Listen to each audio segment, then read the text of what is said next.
Okay, my friends, welcome to Real Live Talk. Thanks so much for being here and taking the time to listen to this or watch this episode. My guest for today is Pastor James Williams. James is the lead pastor at Silver Spring Assembly of God in Silver Spring, Maryland.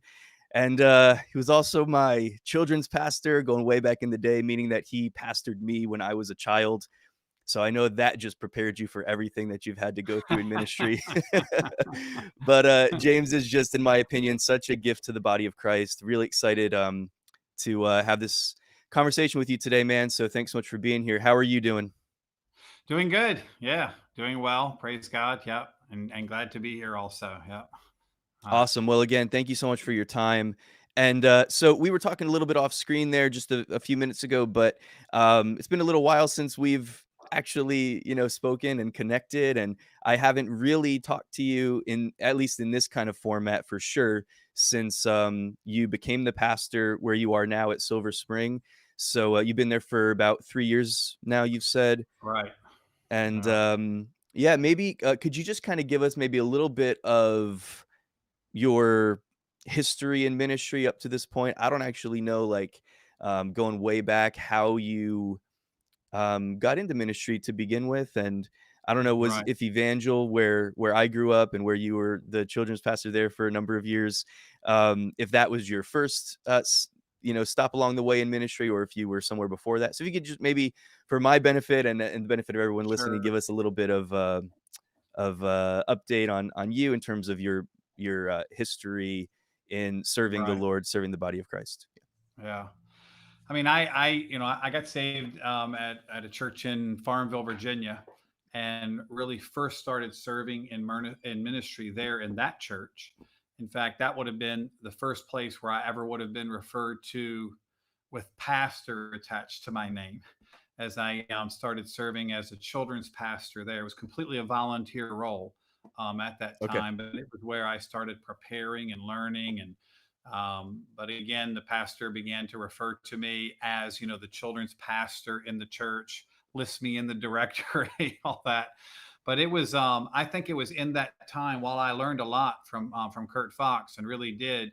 It was also in that time where I started to recognize the need for to be trained more as I was going to pursue full-time ministry and feeling that call. So from there, I ended up going to Valley Forge Christian University of Valley Forge now, Valley Forge Christian Awesome. College then. Yeah, Yeah.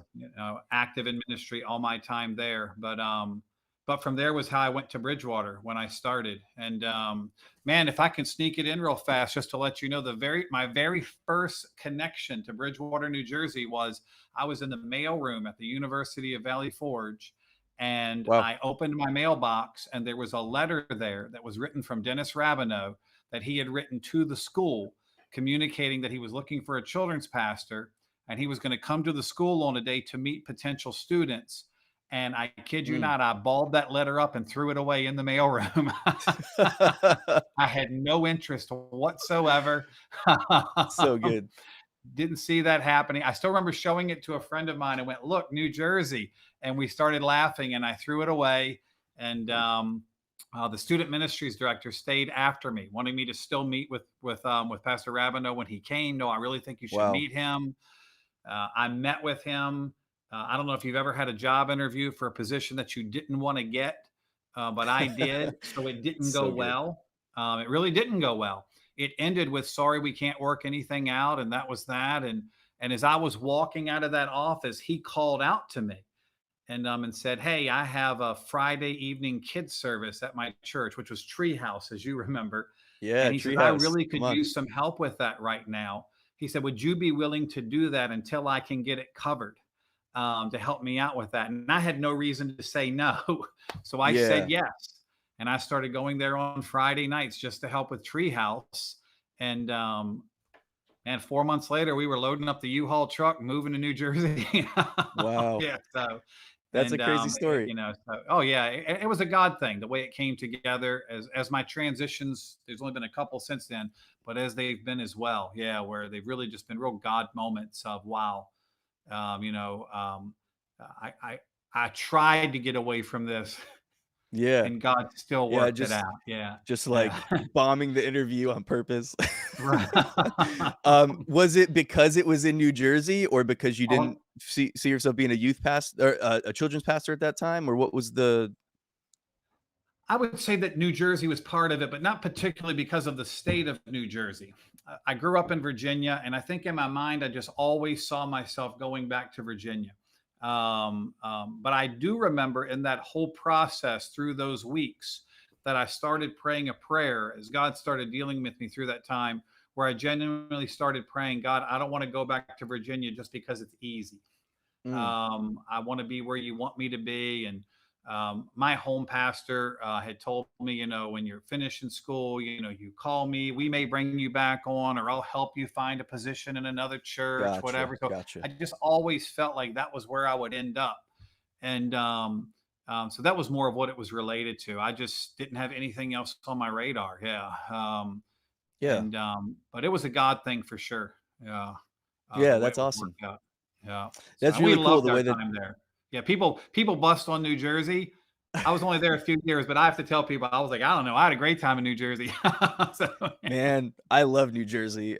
yeah, I had a, I was like, they I got had good a pizza. yeah, I miss the food. I think that's what it is. It's mainly the Yeah, food, yeah, that I miss, but yeah, it's funny, when I was in my freshman year at Elam Bible Institute where I went to college, it's like, I had to do for the English class that I was in, I had to prepare some kind of a debate, and so my debate was on why New Jersey is the best state, and I'm pretty sure I killed it. Like, I'm pretty sure I won the debate. At the time, there's this girl there that was from Connecticut, and we would have these back and forths about, like me defending New Jersey, her defending Connecticut, and Connecticut is a pretty awesome state too in terms of some of the stuff that they have going on for them. But I was like, no, right, New Jersey's where it's at. I'm still a big right, fan of New Jersey, but anyway, I digress. right. It's cool. It's cool how obviously God wanted you there, and even Right, though he orchestrated it in such a way to open you up to the even to actually being there, serving there in a ministry context, yeah, when being there full time you were kind of closed off to at that. And maybe even I think that a lot of people could relate to that, having your mind set on something and it wasn't anything sure. bad in you. It was good intentions, I'm sure, but God just kind of working past that and creating, just basically setting you up. It's funny how, Jehovah Sneaky sets us up sometimes Right. for what he has for us because he knows that it's better. He knows Jehovah what we need sneaky. better than Yeah. we do. Yeah. Yeah. And then so how And long were when we you went to New there? how long was I there? Yeah, how long were you in that role as the children's pastor at Evangel? Total, I was there close to 3.5 years, about Okay, 3.5 years. I think I saw myself being there longer than that. But again, another transition came that was kind of unexpected. But when we first went to New Jersey, the church had a house for us to live in, and they gave us health insurance, but there was no salary involved. okay, It was a complete step of faith on our end. Obviously, that's the two major things to be covered: to have somewhere to stay and to have health insurance was sure, significant. And but we grew into it being then full time on the staff. So when I went, I did what many a person in ministry does. You remember J.C. Navarro? You knew him. mhm, yeah, He had a cleaning company, so I cleaned schools for him at night and would strip and seal floors. And gotcha, I was a crossing guard for the school district. really? Yeah, so I did the morning and afternoon. So what happened is in the morning and afternoon, I could be the crossing guard. I could still be at the church during the day, and then I'd put my wife and baby to bed and go clean schools at night so that I could start that all again the next day. But most of us have been there. You do what you have to do, yeah, and Yeah, to get through that. But over a period of really about it didn't really take long, only about 6 months that okay, changed. And a tremendous testimony of what God did in me at that time was we were really struggling financially. Not getting paid kind of does that. yeah, I get you don't say. Right. Yeah. So a wife and a baby were struggling. My student loan payments are starting, the whole bit. Mm, You got your right, yeah, car insurance. we lived in the house, but we had to pay our own utilities on it. So I'm making money, but really not enough. And I prayed a crazy prayer where I really kind of challenged God in that season, not in a good way, in a bad Yeah. way, where I kind of called him out, where I gave God an ultimatum. I still remember it. It was in the sanctuary, all by myself, early one morning. I'd go over and pray sometimes by myself in the sanctuary of the church Mm, early, yeah. and I was in there early one morning praying, and I gave God this ultimatum where I told him that if things didn't change, and if I didn't get a salary from the church by, and I gave him a date, I don't know what the date was, that I was leaving, Uh-huh. that I can't live like this. I've got to go get a better job. I have a wife, I have a baby, I have responsibility to Wow. support my family. I can't do Yeah. this. And so I genuinely prayed this prayer. And it was like the heavens were brass. It wasn't like I heard God speak to me. There was just silence off of my prayer. And that day, when the day I prayed that prayer, we went to what was called like a sectional ministers fellowship for Mhm. pastors, and it was fine. They sometimes were a little dry. It was nothing special. There was a little worship time. Maybe someone prayed, shared a few things together, have some refreshments. It's just pastors getting together, and we were in the worship time at it. And it's Uh-huh. 15, 20 guys together, and the song leader was leading the old chorus. I don't know if you remember it or not. Lord, you are more precious than silver. Oh, yeah. And I'm fresh out of Bible school.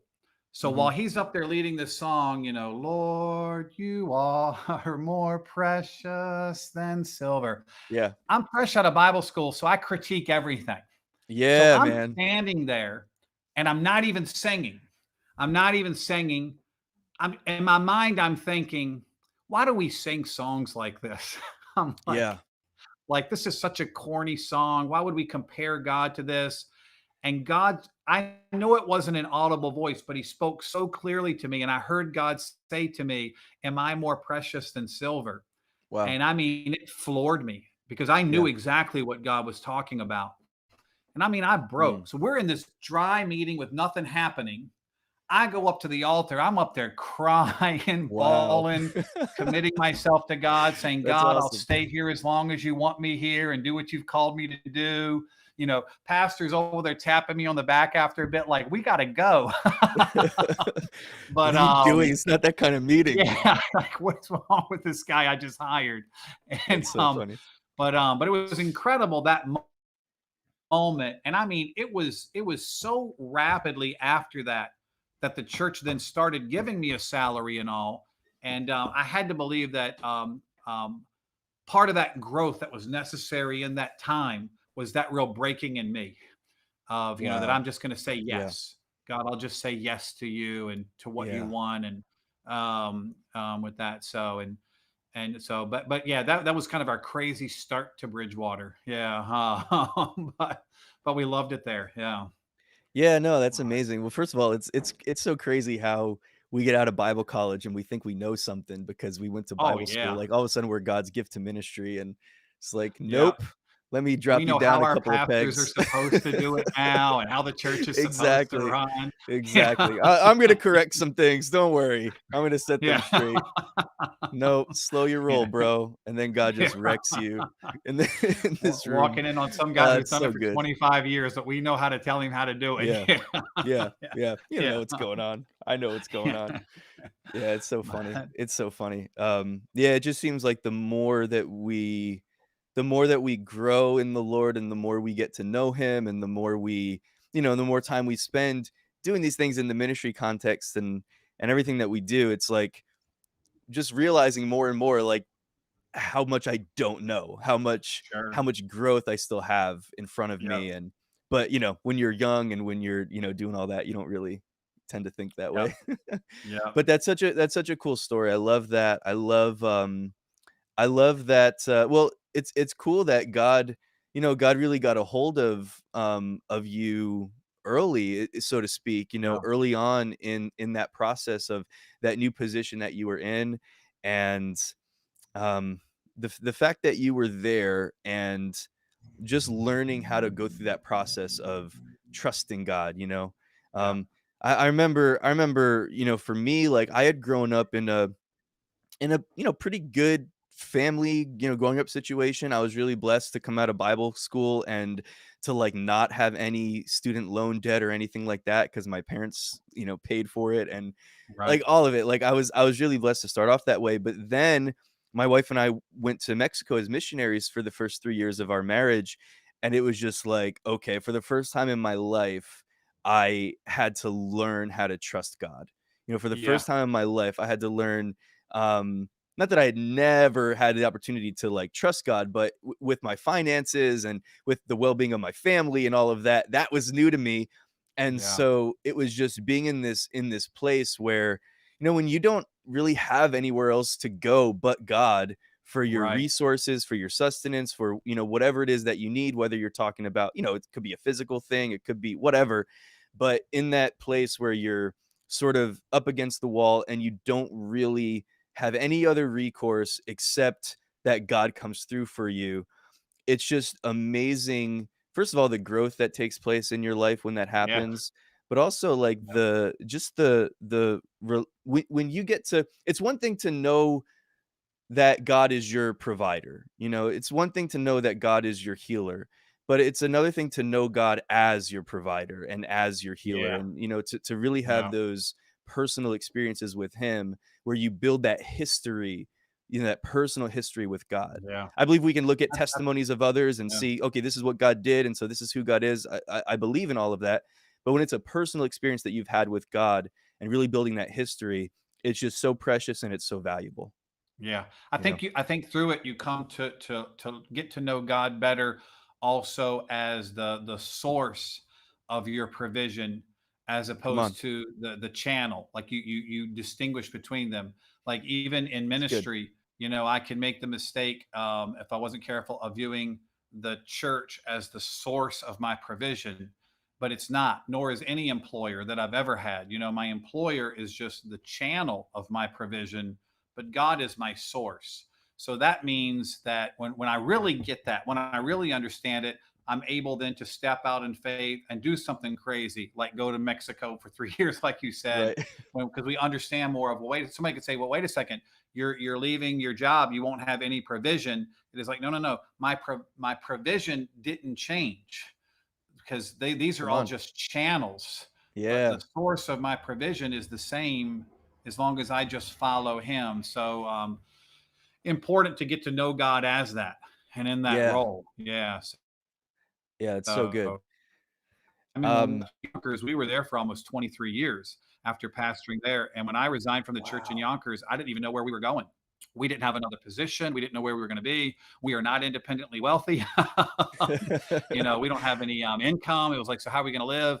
But that radical step of faith also really also came out of, okay, God, you're my source. So if this is what you want, I have to trust that you'll continue to be that source and you'll just create a Mm, different channel to provide for me through. Yeah. So, wow.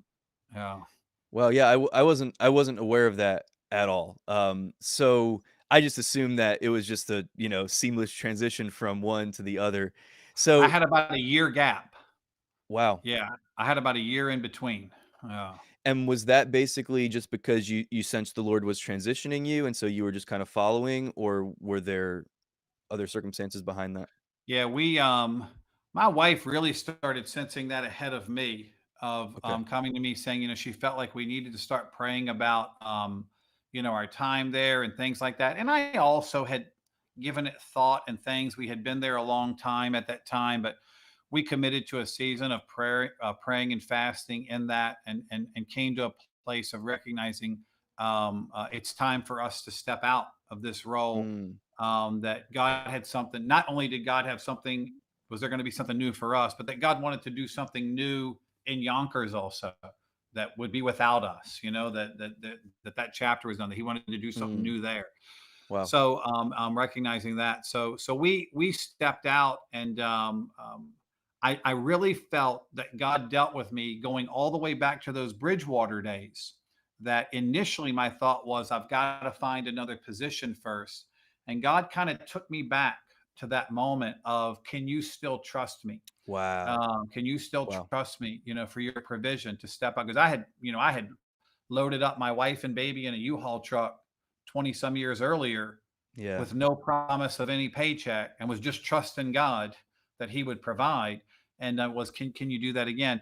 And what I have found in my old age, as the years have gone by, is that the older I get, if I'm not careful, the more security becomes an idol in my life, Come on. almost to bow down and worship.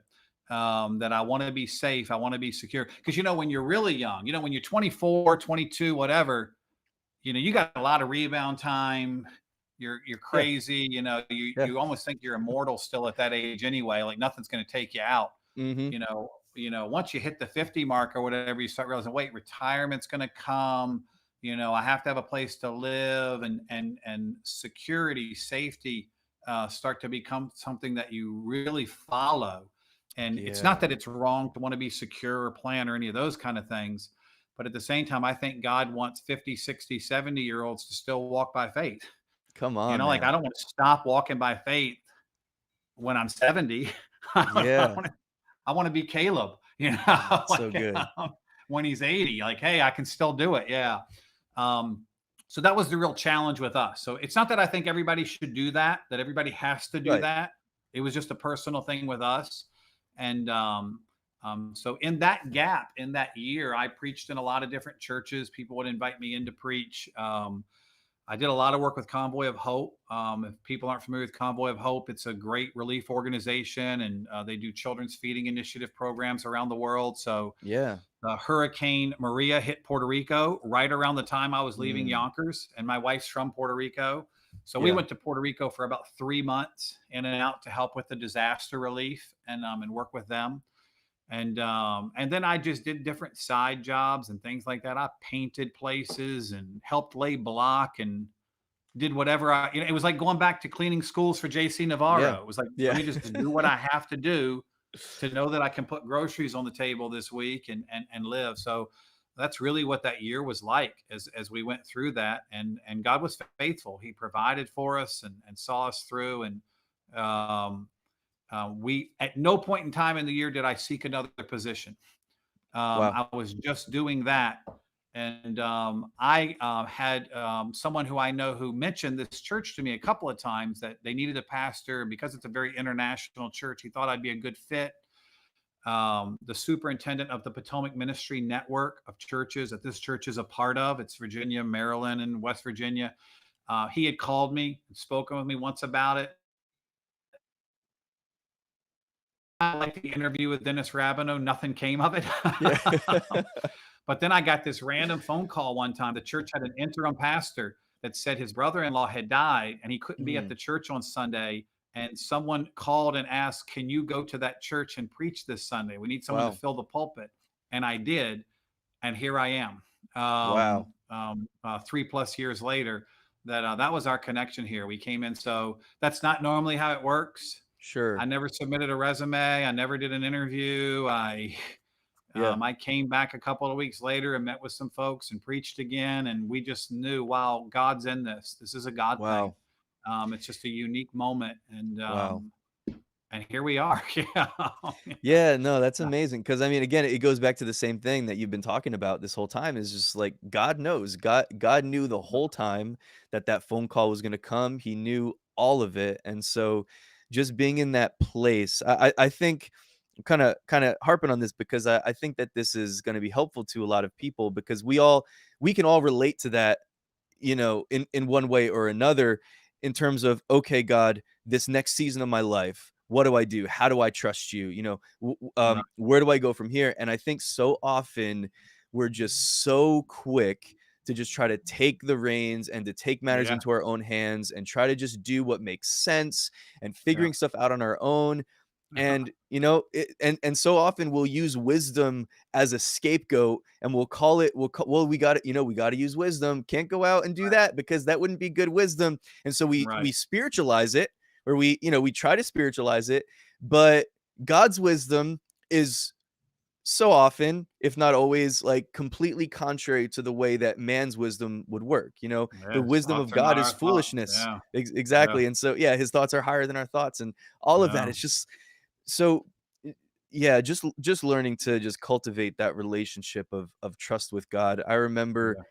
being in Sunday school and just growing up, and the lessons are very, very simple, and I remember over and over again hearing "Trust and Obey" and singing Yeah. little kid songs about trust and obey, and then somewhere along the line, we grow up, and then trust and obey becomes way way more complicated and convoluted, so we think, because, "Oh, well, now Right. I've got this person to take care of, and I've got these kids, and I've got grandkids, and I've" all these different Yeah. things, but if we just keep our lives simple to that point of, okay, trust and obey.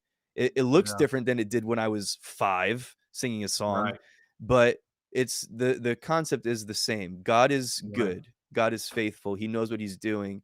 And so if I'll listen to his voice and go where he leads me, there's zero reason for me to be afraid.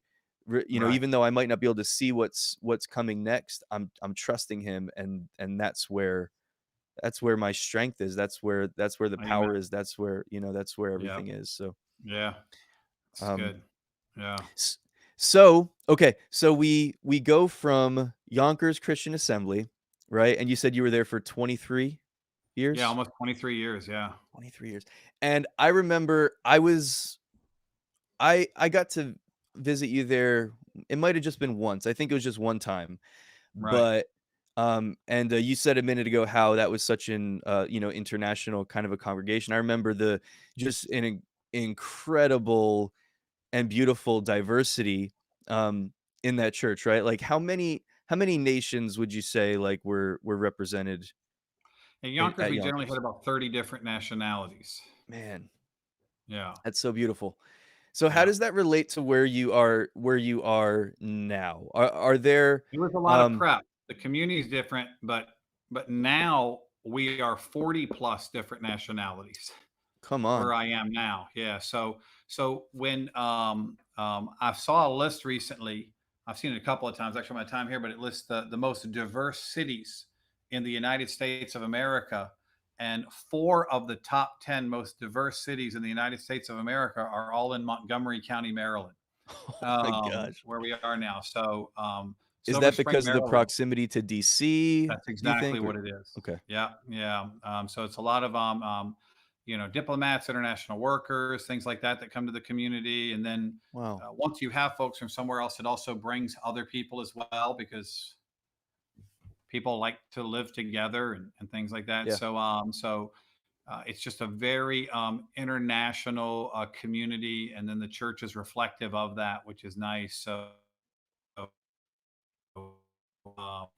um, there are particular communities that are larger than other ones, but it's very diverse. Yeah, no single Wow. majority really.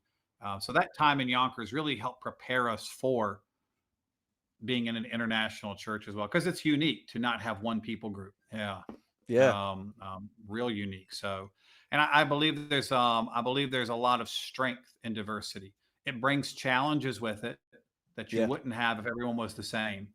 But and you like I cross cultures and marriage and all. So it Mhm. brings things with it that other people maybe don't experience in relationship. Um, but um, but the strength that comes out of it, I believe, is well worth any of the added challenges or difficulties because everybody brings something to the table. Yeah. Yeah, yeah, Yeah, I couldn't agree more. I think, I definitely I just imagine there's gotta be some really tremendous challenges there, but yeah, just the I'm if I can use this word that I'm envious, but, of just that diversity, I think that's so amazing, that's so beautiful. How do you guys navigate that? Like, in terms of your worship experiences, I imagine that if you ever have a potluck, it's amazing. oh, Stuff like those that, but are incredible. Yeah, yeah, I can imagine, like, you don't have to even try, you just say, "Just bring what you want," and then yeah. it's just gotta be amazing, you know? And we have Um, those things, and they're unbelievable. Yeah, because and I like food, and I love to try new things, and also for me, that's an incredible experience. Um, there's no way to provide, like a worship and song experience or whatever sure, that meets everyone's preference when you're a sure. diverse group. Yeah. It requires a lot of compromise and give and take on everyone's part for that to be fruitful, of of recognizing that. So we have things in the year like what we call our international or our all nations weekend, and things where we incorporate other cultures, and do other things like that along the way to help bridge some of that. And then some of the folks in our church, of course, are a part of other ethnic fellowships where they get together with believers from their own culture as well. That's cool. As we have Yeah. Ethiopian families in our church, but they may also be connected to an Ethiopian Christian fellowship where they fellowship together and have their Wow. own music, their own language, things like that. I think as a pastor, you need to be someone in an international setting who's real comfortable with that. You know what I'm saying? That doesn't, I think there are some pastors maybe Yeah. who are controlling that might bother Yeah. them in some ways of no, no, no, you should only be here. You shouldn't be. And to not think that way. I mean, I try to think of like, what if what if we moved to wherever, pick any country, if I just ended up in the jungle of Brazil somewhere, and there was some American group of Christians that were getting together once a month just to sing English Yeah. songs and more like Yeah. home. We'd probably want to also go to that. Yeah. Yeah, just because of the nostalgia and the connection to it and who we are. So folks in the community are part of things like that also as well. But generally, they're really drawn to also just the international flavor of the church and like that. And their kids are growing up here. Right. So, no Right. matter where you came from, and you can fight it all you want, you'll have a lot of influence over them, and you'll have more influence than anybody as a parent. Sure. But reality is, your child becomes Western, a part of the Western culture. You know what I mean Yeah. when I say Yeah. that? Yeah, because they grow up here, and there's just no fighting that. Yeah, so I think for a lot of those international families, it helps then to be in a church more like that as far as their students are concerned, their kids are concerned as well, Mm. that there's a setting. A lot of the kids grow up and don't speak well the language from home. They might speak it, but not the same way. But for them, they go to school in English. Their world is in English. They need a worship experience and all in English. So I think Yeah. parents often sacrifice what might even be their preference to know that their kids are kept in the body of Christ and all that Wow. as Good well. point. But yeah, Wow. so Oh but we man. love it. Yeah, I think yeah, that's so beautiful. I think, yeah, I think any time that we can pursue diversity, like you said, I think that it strengthens us more than anything. And yeah. I love that, man. I love your heart on that, that you're not like controlling with people. And I Right. know some, unfortunately, I know some pastors who would be opposed to that, you know, Sure. Yeah. because they wouldn't want to lose somebody. Right. And but just being open with people and understanding, yeah, where they're coming from. Old And old yeah, told me years ago, he said, "You lose your goats, not your sheep." come on, love Yeah. it, love it. And Yeah. so oh, and so okay. So how many years, and I don't mean to date you or anything, but but how many years have you been in full-time ministry altogether then? In full time, I Or guess just in about ministry, 30. since you started in ministry till now? Yeah, over 30. Mm. Yeah, which is amazing to me. Yeah, to S think that. Yeah. See, I always thought, in my mind, you were at Evangel for longer. You said you're 3.5 years, something like that? In Right. my mind, you were there longer, but I guess I just lucked out and I just caught you. Caught I the just happened whole to be yeah. like a 5-year-old, or like right around that time, Right. when, either right after you got started maybe or something like that, Right. um, but I remember we had so much fun back then, man. And, well, back then to me, you were Pastor Jimmy. When did people stop Yeah. calling you Pastor Jimmy? Was it when you moved on to, from, when you left the children's ministry? Did I that still get called end it with sometimes, but okay. mostly I get called Pastor James now. Yeah. It transitioned somewhere along. Maybe I grew up from Jimmy to James. I don't know. But in Yonkers, I was Pastor Williams all through it, Okay. and I didn't really pick that. When I got there, people started calling me Reverend Williams a lot, and I didn't really want to be Okay. called Reverend Williams. So I am a Reverend, but I didn't want to be called Reverend Williams. Yeah. So when they would Yeah, I don't say blame you. Reverend Williams, I would usually quickly go, Pastor is okay. And then they just started saying Pastor Williams. And then that just became what I was called. Yeah. Yeah. Through my time there. Yeah. and then here it's been more but reality is when you're a pastor, mostly you just get called pastor. Nobody puts anything with it. Right. Like Yeah. no name goes on. The title becomes your name is what happens. Yeah. So I had a little boy in my office one time in Yonkers, and he was probably no more than about 6 or 7 years old. And he was talking to me. His name was Nashon Faulkner. And Nashon's in the office talking to me, and he's kind of messing around with some stuff in the office. His mom was our receptionist at the church and in their school. So he'd come in there after school and things sometimes. And he says off the cuff, he says, "So how did you get that name?" And I was like, well, what do you mean? Like, what are you talking about? He's like, well, how did you get your name? And I was like, I don't know. I just have the name that my mom gave me. And he's like, so your mom named you pastor? I was like, no, no. Ah, I was like, Nashon, that's not my name. Yeah.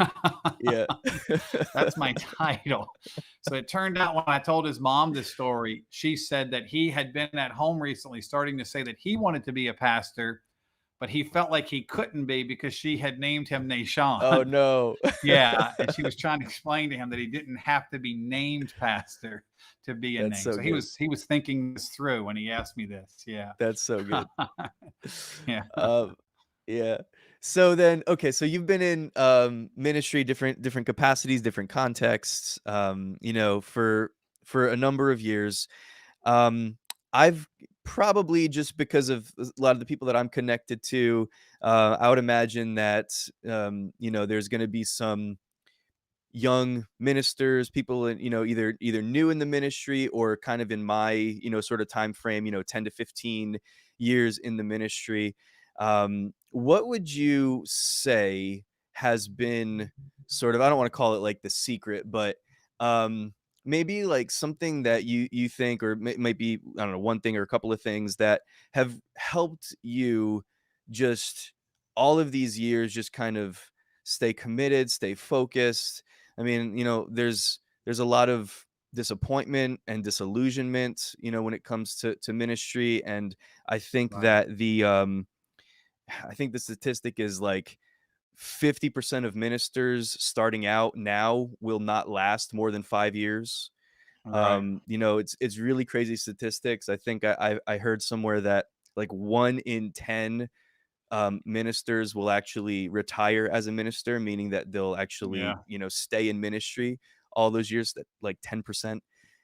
It's crazy. And so, a lot of people burn out, a lot of people get worn out, a lot of, yeah, just all of that. And so, all of Right. these years being in ministry and raising a family and walking with the Lord through all of this, is there any wisdom that you would share with a young minister, or maybe not even a young minister, but but anybody who's in ministry, just like how they can make it, how they can keep going? Right. Yeah.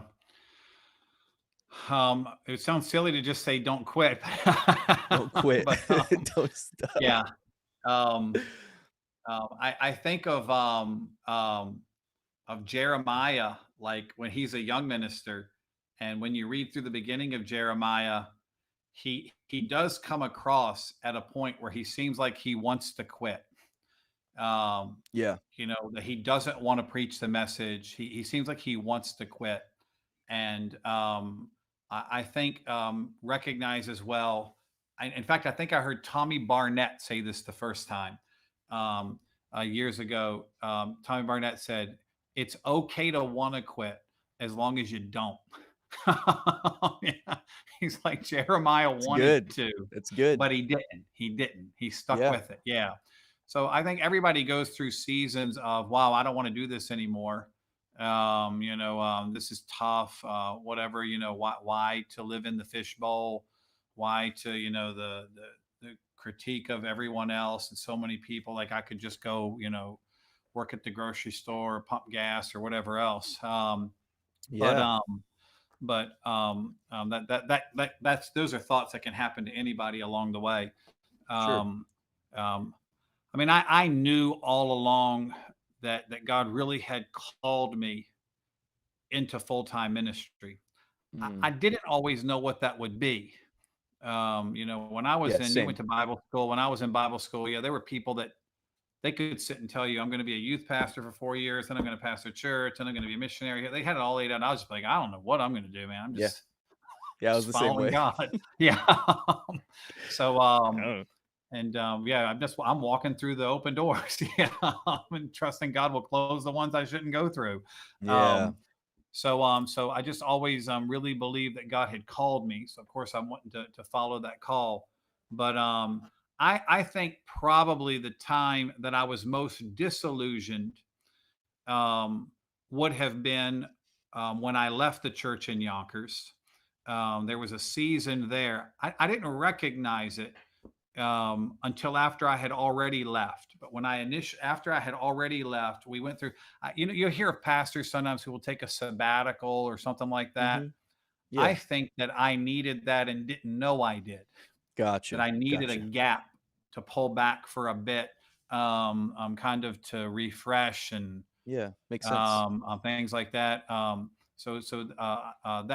when that kind of pull back helped me to then jump back in. But I don't know if you ever knew Randy Sabella.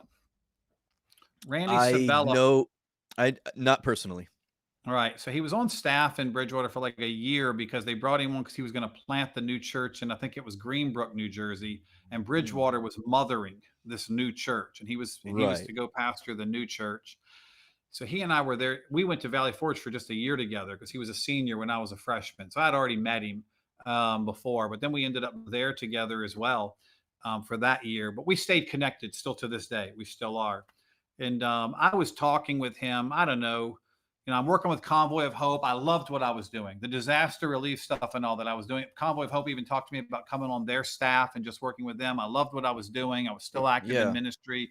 I'm preaching in churches.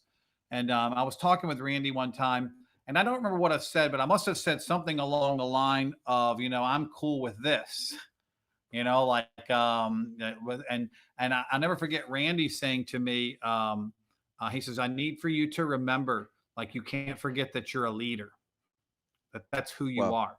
Like, don't forget that. Like, whatever you do, you have to remember that you're a leader.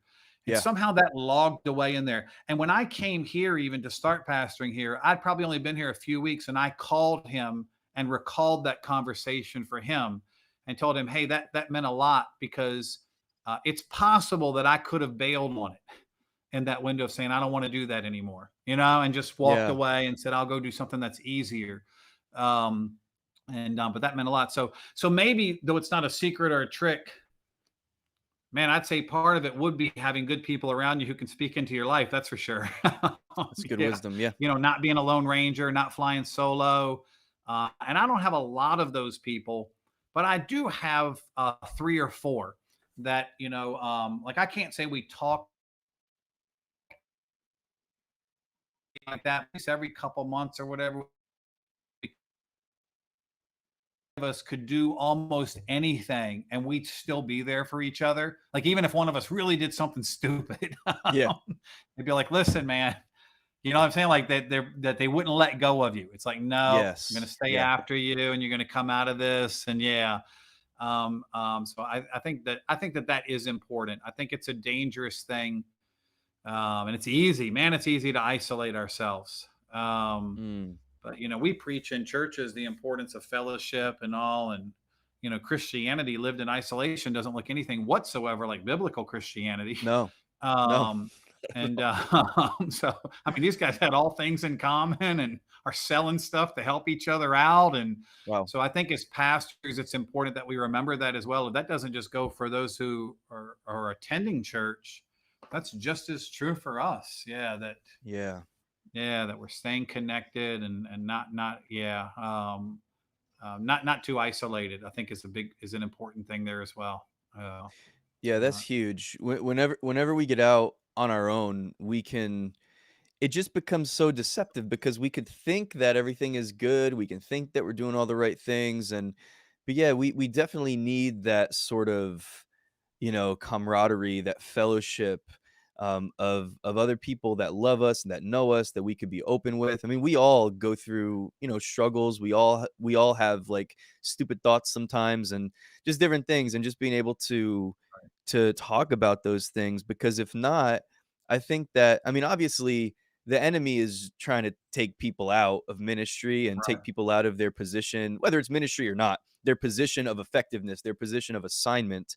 And if he Right. can, find a way to kind of like wiggle in there through some, crack in the foundation, and just what you're saying is so good because one of the I just think one of the greatest practical things that we can do is what you're saying is have good people in our lives that we know, that we love, that we trust, that we know that are going to speak into our lives, that if we're having an issue or a struggle or a faith fight or whatever it might be, that we can, talk about it and not do everything on our own. Because when you're doing things on your own and trying to keep up a front like everything's okay, that Yeah. really can quickly lead to burnout and Sure. frustration and all these other things. And so, yeah, yeah, what you're saying One thing, and I 100%. don't know, man, after all these years, um, that the pastor of the church that I originally got saved in, he died a couple of years ago. So he's, glorified body and gone home. But he came to the church in Yonkers one time as a surprise to me.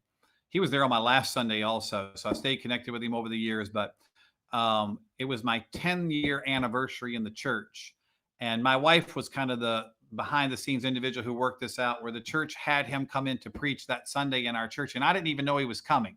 So it was a total surprise and all. And I remember him sitting in my office with me before that service. And not at that point now, I had already been through my years in Bridgewater and all in Bible school and your ministry there. Now I've been here 10 years.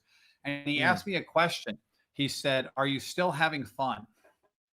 And I didn't just answer yes or no. I remember when he said, "Are you still having fun?" I sat there and I thought about it for a little bit. And I said to him, and this is how I answered. I didn't answer yes or no. I said this. He said, "Are you still having fun?" I paused, and then I said this: "I still love church." And which okay. he kind of smiled off of. I said, "I still love church." I said, "There are things that I have to do now that I don't like. Administrative things and this kind of stuff that I don't like. I don't really enjoy them.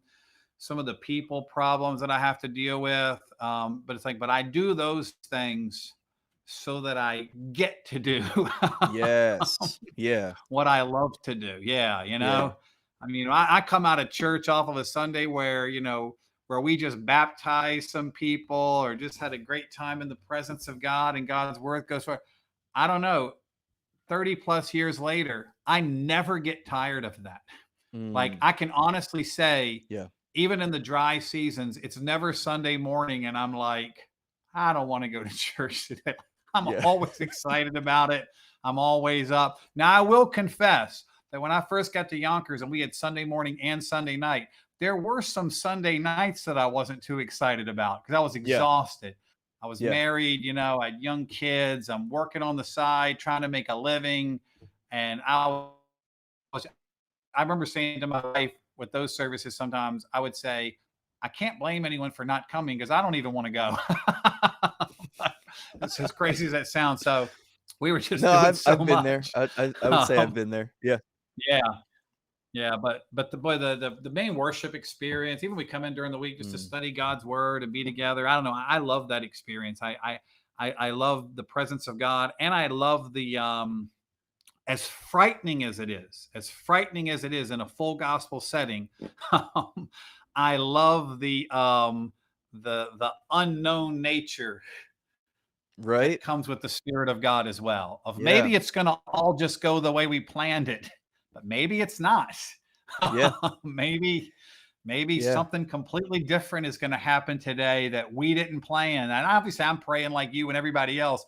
God Sure. guide us in the preparation. I want to be led in Sure. my preparation, and we're going to plan well and lay things out well so that we know we're organized and structured. I think all that's important. But just when you come in still and you say, "You know what, God, we asked you to lead us in the planning, but it's your church and it's your plan." So, and as we all know, there are times, man, between, maybe it's the gifts of the Spirit, maybe it's just the worship Yeah. time goes in a different direction, maybe it's just, but even if that doesn't happen, whatever it is, I don't know, just the Yeah. supernatural nature of church is just, Come on.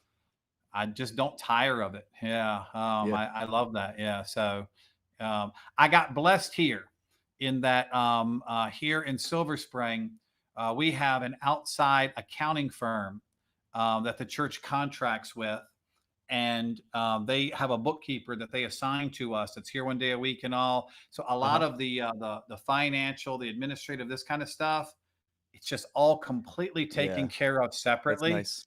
Yeah, which then helps me to be much more freed up for church. come on. We have we're fortunate. I have a building custodian who handles most everything around the building and the landscaping and all those kind of things. So we're staffed a little better here. I mentioned we were starting the individual who even set this up for me, our tech person and all. So Yeah, that those things are nice in helping with that. But even if I was in a setting again which could happen, where I was pastoring 30 people and I had to wear every hat, which if God wants me to do that again, and that's what I want to yeah, do, I think yeah. I'd still love, I'd do it all just so I could get to church. That's so good. Yeah. That's so good. Yeah.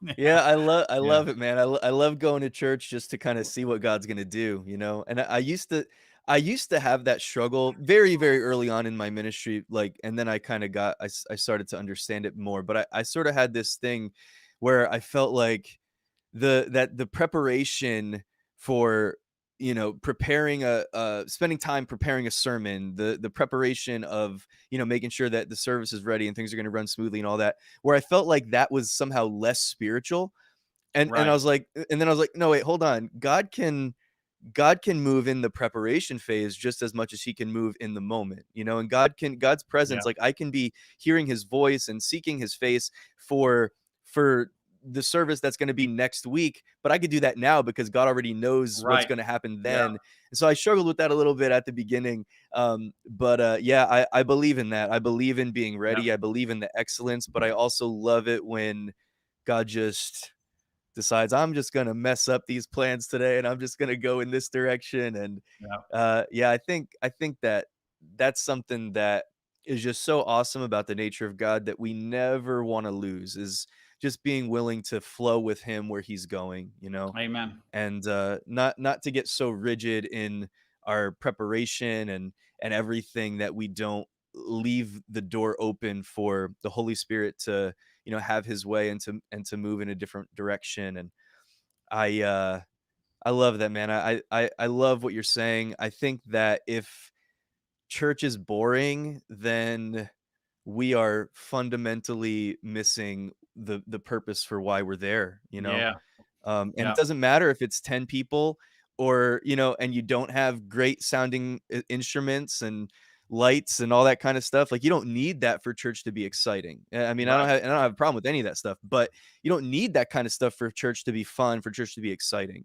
Whether you got Yeah. 10 people or 1,000 people, whatever, like, it's when we focus on him and what he wants to do, there should be a level of excitement. And of course, like, I mean, I grew up in church and I wasn't obviously like I wasn't always excited to go to church when I was a kid and all of that. But I don't know, man. I think that Right. I love what you're saying. I love that there's that excitement, that anticipation that's there for what Yeah. God is going to do. And I just think that if our eyes are in the right place, if our eyes are on Jesus, that we should always be able to have that expectation that he's going to move, because he never runs out of cool things to do or say. You know what I mean? Amen. So, Yeah. Dr. McCrae, he was one of our professors when I was at Valley Forge, and he used to tell us that it was a sin to present the Bible in a boring way. That's how come he would say on. it. He would say the Wow. Bible is the most exciting book that has ever been written. And if you are presenting the Bible to people in a way that is boring, it's not that the Bible is boring, it's that you Wow. are. Yeah. Yeah, that you're presenting it in a Yeah. boring way. They would challenge us not to do that. And I think it's Mark Batterson. I don't know if you're familiar with Mark Batterson. He pastors here in DC. He's written a number of great books. Mhm. But Mark Batterson, who says, if Christianity is boring for you, then you're doing it wrong. Yes. I Yeah. 100%. Yeah. If you're doing it right, it's not boring. It's Yeah. exciting. Yeah. Yeah. So, I say that to my yeah. kids sometimes because 'cause they're just like, "I'm so bored. This is boring." I'm like, "This isn't boring." Like, not about church, this is just about life in general. Right, Like, right, right. "I'm so bored." Well, maybe the problem is that you're boring. Right. I don't know if I should say it to my kids or not, but yeah, it's the same kind of thing. How could the God of the universe be boring? Right. And if we present it in that way, if we present the gospel in a way that's like putting people to sleep, or we present the gospel in a way that's like even in one-on-one or whatever, we're presenting the gospel in a way that's repulsive to people, that's Right. like anti Christ. I mean, that's like Yeah. anti what Jesus did. Jesus, he drew sinners were drawn to him. Yeah. Rel Wealthy people were drawn to him. You know, I think a lot Yeah. of times we have this wrong idea that it's like, oh, only like this kind of person went after Jesus. No, all kinds of people were drawn to Jesus because he Yeah. was real, because he was authentic, because he was showing them more than what the religious community had shown them all of these years. You know, he was Yeah. showing them something real and tangible that was actually going to impact and change and affect their lives. And yeah, that's all we I mean, it's just Jesus. We just present Yeah. Jesus in the right way, For then sure. yeah. Yeah. Amen. But That's good. Yep. That's good. um well, James, not to completely shift gears here, but I'm gonna completely shift gears here for a second because I just wanted to ask you, we're getting close to about an hour here, but before we go, I wanted to ask you, last year at the beginning of the pandemic, you posted something. Right. Do you know what I'm referring to? You posted something that was basically along the lines of your pastor has never pastored during a pandemic before. Yeah. And that It thing was that you it was post it was the went time really, where I really blew viral. up and went viral and Yeah. yeah. So, like, first of all, has that ever happened to you before or since where you posted something and it had that, much of an effect and had Never gone that never mainstream? that much. Never that much, but I have had a few times where I've posted something maybe that was a little more bold or more radical that Mhm. has been shared a great deal or has gone around. Cool. But that little thing that I wrote where I was just kind of expressing my heart of, wow, we've never done this before. Um, I never could have anticipated. And when I wrote it, I wasn't writing it really for our church. And that was why I wrote it the way I wrote it of your pastor hasn't, because obviously I have lots of social media friends and followers who are not from the Sure. church that I pastor. So I Sure. was writing it kind of just to everyone. Um, and it was funny as it followed in the minutes that followed, and all of a sudden I just watched it started to get shared and shared, and it went from hundreds to thousands, and people started texting me and calling me, and in the weeks that followed, it got printed in publications from different Yeah. denominations and Yeah. churches. I had it emailed to me in different languages from around the world. I was like, this is crazy. Yep. But it was true. None of us had ever done it before. Yeah. And reality is none of us have ever come out of one either. So we have no point of reference, Yeah. we have no training, no skill set, nothing to know how to do it. It's like we've just all had Yeah. to figure it out as we've gone. And what works where you are doesn't necessarily work where I am because people are Right. different. Yeah. And, the way the Yeah. pandemic impacted different areas varied. And unfortunately, it's happened so often, not just in our country. We can say in our country, reality is it happens all around the world, but the politics of everything that Yes. get in there as well, where I would be like, man, this is a virus. How is this political? But Right? somehow No, it's everything is political, no matter crazy. what it is. Everything is Even a political. virus is political. Weaponized for Yeah. your yeah. Yeah. Oh, it's so So, nuts. um, but but our church overall here has been just so supportive as we've walked through this and have dealt with things, and even in our coming out of it, yeah, together. But yeah, yeah, it was so crazy to go into. Yeah, what I did not know, and none of us knew, was as hard as I thought it was to close church. It was just like a 1 week thing where you just decided that, and it was done. And Right. I remember there were a lot of churches in our area that announced they were closing for 2 Sundays, and I announced a one. I, Uh-huh. I canceled service before for anything. I came from the school of Dennis Rabineau, where it could snow Right. 2 feet and you don't close church. I And that was remember driven into that. me. And I operated that way all my years in New York. Yeah. So 23 years in New York, in the midst of blizzards, and I'm not exaggerating, we Yeah. still had church. There might be a dozen Yeah. people there, but we just never closed. So Yep. all my years of pastoring, I've never canceled a church service for anything. I Wow. mean, a Hurricane Sandy came and I didn't close. No Go to the one was church, we're open and gonna we were pray. still open. Yeah. And so when I gave in and was like, all right, we're not going to meet this Sunday, this was hard for me. Like, Wow. yeah, to do this. And people were like, so we closing for 2 weeks? And I was like, no, 1 week, one Sunday. Little did I know, 16 months later, there'd Right. still be things we aren't doing Oh again yet. my goodness.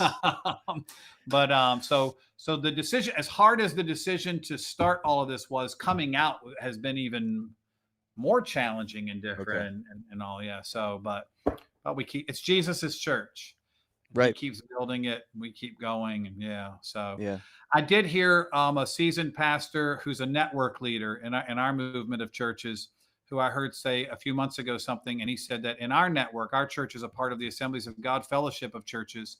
And he said that in our network of churches, what he's seeing a lot of was that as churches had reopened, about a third of the people had come back, and about a third of the people were still watching online, and about a third of the people, we don't know what happened to them. Wow. And I think that's been common in a lot of the Yeah, across the country, for sure. is that a lot of people are just gone, Yeah. and which is sad. And it's like, okay, so where are we, and how do we navigate this? But that has gone on. But the other thing that happened as we come out of it is that church really changed. Um, the car radically changed church, as it did all of Right. life a Right. hundred years ago. Because Right. before the car, you could only eat in the restaurant that was in your town that your horse could get you to, or you could walk to. Right. You could only go to the church that you could walk to or take your horse to. You could only buy clothes at the store that you could take your horse to. Like you, True. no matter what, you were there. But the car changed everything. Now, when I heard they had better fried chicken in the next town, I didn't have to eat fried chicken in my town. Now I could go to that town, Yeah. and not just in business, but we could do it with church as well. Now we could go Mm. to church where we wanted to go to church because we had cars, but it was still somewhat limited, because you weren't going to Right. drive 6 hours to go to No. another restaurant or to church. Yeah, it's somewhat limited, but it broadened it. And I Yes. think that what really magnified through the pandemic is now the internet did that to us again. Mm. That streaming did that to us again. And those who went before us 100 years ago, they had to learn to adapt, that now they were going to be people in their church from the next town over, and not just their town, and that Yeah. people from their town were going to go to church in the other town, and that was just how it was going to be. There was nothing you could do Yeah. about it. That was just how it was going to be. Yeah. And we have folks now who watch our live stream who don't even live in this state, and they watch it faithfully. They even financially give to us and support our Yep. church, and we're their church. This happened during the pandemic. Yeah. So church is different now, even though we have our own community and all, but how we fellowship and connect. And I do believe that people should attend church when they can and put forth great effort to do that. I Mhm. recognize some people are vulnerable and there are issues there, and can't get out, but that they should. But we the internet's not a fad. Look at what you and Right. I are doing right now. This is just Right. how it's going to be from Yeah. now It's on. normalcy. Yeah. So there's no fighting it. We just got to go with it and do the best we can with our new set of circumstances. Yeah. To Yeah. reach people and go forth. And so, now a church in a little town in the middle of nowhere can have somebody who's connected to it who's not even from the same country. Yeah, yeah. Yeah. So, and Yeah. genuinely Absolutely. get connected. So it's just different now. Yeah. Yeah, absolutely. Yeah, Yeah. it's crazy. I mean, that's what's happened. We were not doing anything online prior to the shutdown, All right. and but we had talked about it for a long time.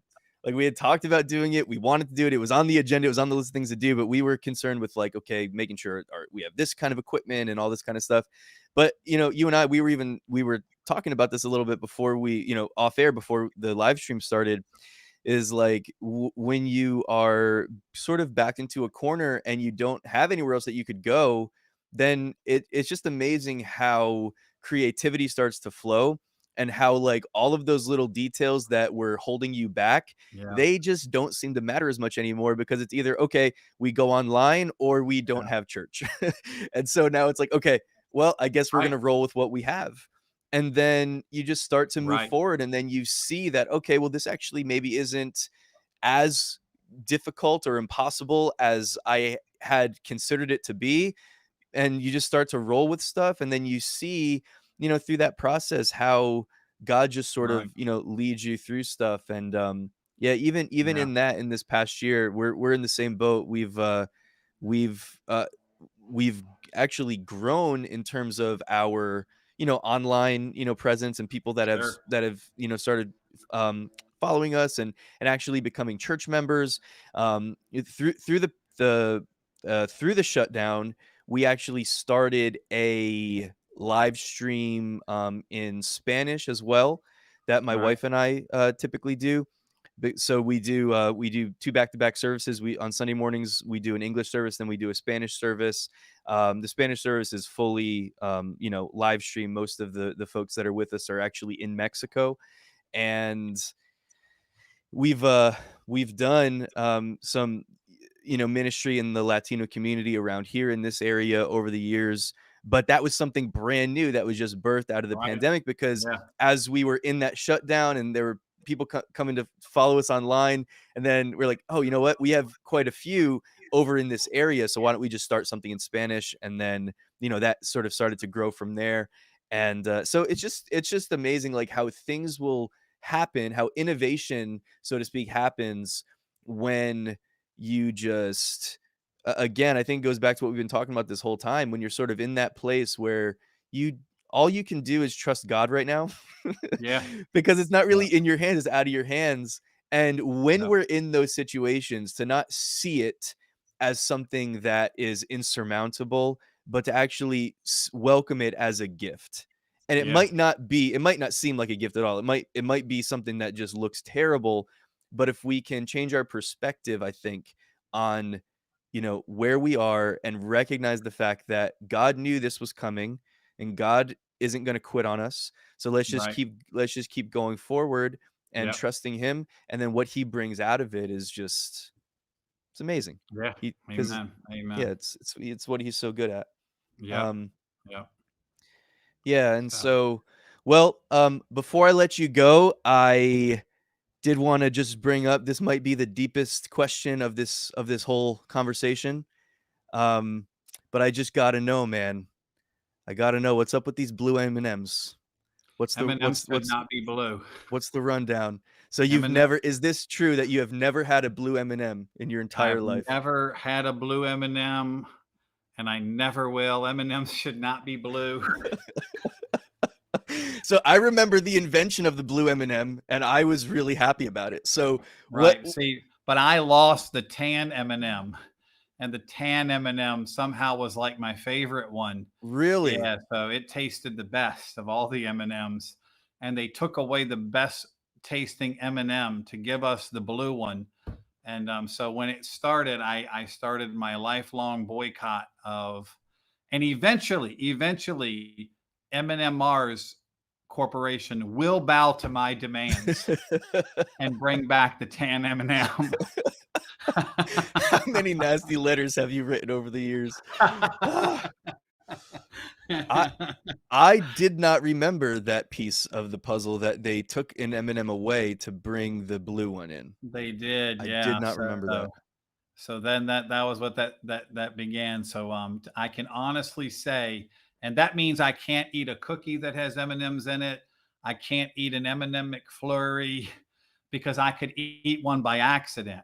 So I've never had anything like that before, Oh my because goodness. if my wife gets M&Ms, which she rarely gets anymore, she used to, but once in a while she could, she'll get the peanut ones, and she'll try to trick me in like a dark theater or something with like, "Do you want some M&Ms?" But I don't You're fall like pulling for out it. the cell phone. What color is That's this? it. Nope, Look can't have that at them one. and hand her the blue ones back, and I was like, "No." So I have been in a couple of settings before. I've been in meetings or whatever where they give you trail mix or something and it has M&Ms in it, and and I'll be done a cup, there'll just be the 8, 10 blue M&Ms laying there, and someone will ask, like, "Why do you not eat those?" Like, why are they still there? I can't. I can't. So I'm a man of integrity. Even when no one knows, I still don't eat them. Come on, man. No, that's how we So gotta be. that's my cause. Yeah, everyone needs a Yeah, cause, and this is a big one of yeah. mine. Yeah. It's So like preaching the gospel, and then the blue M&Ms are like right, probably right behind it. Yeah. man. So It's the tan you know what? M&M is gone but not forgotten. There we go. Yeah. I think you're onto Yeah. something. I think if we could like maybe trick our brains into just developing contempt for all kinds of foods that we shouldn't be eating, then we could then we could Yeah. lose more Because weight. And people ask me things like, "So would you eat a Skittle that's blue or whatever else?" Like, I was like, "Oh, no, no, it doesn't have anything to do with the color. It's right. that they took my Yeah. M&M." Yeah. Yeah. They took my favorite M&M away. Yeah, so you're not anti-blue. Right, You're just right, well, this is not we're not yeah, gonna make this into a political thing for anybody right, out there. This is not about a blue and a red thing. This is this is strictly the M&Ms because right, they right, we're took your talking about favorite. M&Ms, yeah, I'm trying to rile you so, up right now. I don't know if it's yeah, working or not. I'm just trying to so get you. so No, maybe but if they bring back the tan one, maybe then I would eat a blue one then you because there could. would also be tan, but for now, I'm hoping that my lack of purchasing power will have great influence over their company. That, the loss of revenue. They gotta be starting to feel it after all these Yeah, after years, all I these would think. years, they could have made several dollars more than they've made. Several several dollars in Yeah, the tens of dollars tens of more. dollars possibly. Yeah, if they had not done this, so they'll Well, feel it eventually. Yeah, yeah, eventually it'll make it up to the upper echelons, and, right. we just Yeah, need this podcast to go viral, man, that's all we right. need. Right. So, People hey, all this over was the great. world will stop Yeah. eating blue M&Ms. Yes. Yeah, man, well, hey, I do really appreciate you again. Thanks so much for your time, Pastor Right. James, and, yeah, I don't know, this is a good place to wrap it up now that we got the important stuff out of the way, Right. and we talked about the Right. M&Ms. I just wanna make sure we brought that up, but yeah, thank you, sir, really appreciate you and your heart and, And you as what you're well. doing, Yeah. and Yeah. yeah. Yeah. Awesome. Well, Amen. thank you, everybody. Thanks so much for taking the time to check out this episode. If this episode blessed you, added any kind of value to your day, if you're looking for a way that you could support this show, this channel, you can do that by subscribing, by sharing. And if you happen to be listening to this on somewhere later on, like Apple Podcasts or somewhere that it allows you to leave a review, reviews are super helpful. I will literally be your best friend. If I get 5 reviews from this episode, I will never eat a blue M&M again. That is my promise I'm to gonna you. work on that. Let's make it happen. All right. Love you all. Pastor James, thanks again, sir. Love you. I'll Thank talk to you you. later. God bless you. You too.